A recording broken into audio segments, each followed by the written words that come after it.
Hey, remember that last video we did for 2012? We forgot to tell you it was our last video ever. Sorry about that, but to make up for it, we've got one last episode for you. Number 75, The Diamond. And just so you know, we recorded this 1 year ago because our heat from 1 year ago is still hot enough to be this diamond. Plus, this will probably piss some people off.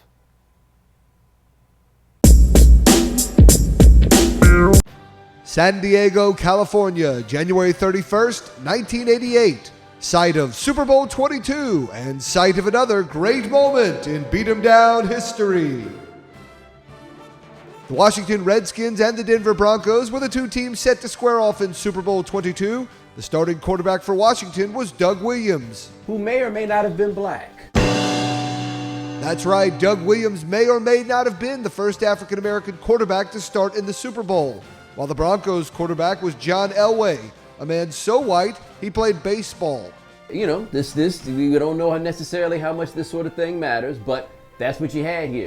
Williams was an NFL veteran quarterback who in 1981 had led the woeful Tampa Bay Buccaneers franchise to the NFC title game. That's when they were wearing the orange, the creamsicles, with Long John Silver on the hat. You ever seen when Doug threw the touchdown pass sitting on his behind? Drops back, he falls down, he's literally sitting on the ground on his behind and threw a strike. You know, what fall, but you know, principle, right? You know, you can do that.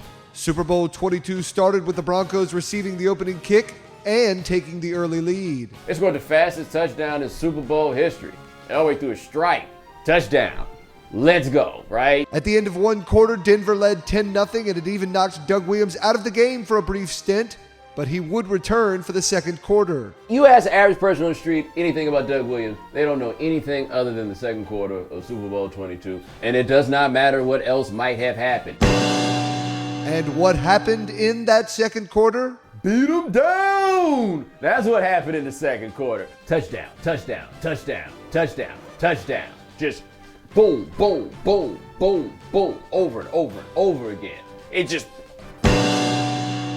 just became the finest individual quarter in the history of the Super Bowl, with Doug Williams completing 9 of 11 passes for 228 yards and 4 touchdowns. The Redskins went from trailing 10-0 at the end of one quarter to leading 35-10 at the half, making it not only one of the greatest, but one of the swiftest beat-em-downs in history. The only thing I hate about it is it happened too early for us to have D'Angelo do the halftime show.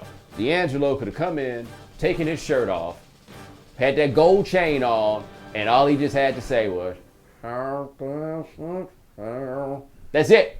The game was over at halftime with the rest of the contest so forgettable, I don't even remember that Timmy Smith ran for a Super Bowl record 204 yards. Because this wasn't Timmy Smith's beat 'em down.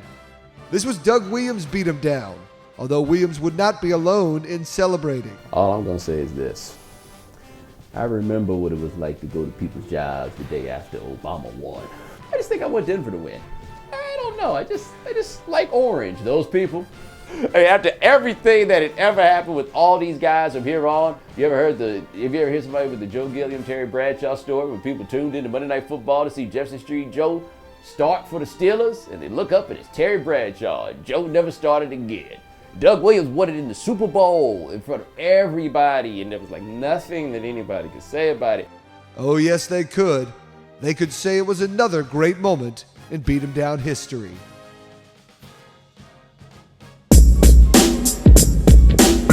Thank you so much for watching us 1 year at Bomani Jones. Thanks to SB Nation and everyone who made this possible. Thanks to Hayes, Parmar, and Chip Patterson. And thanks to all the John Elway fans who kept on watching, even after that whole, beat 'em down thing.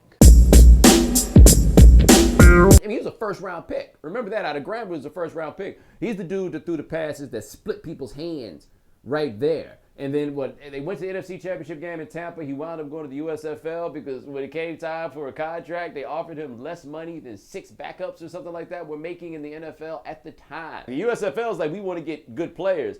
And in this case, the NFL was like, hey, I got one you might want to consider right there.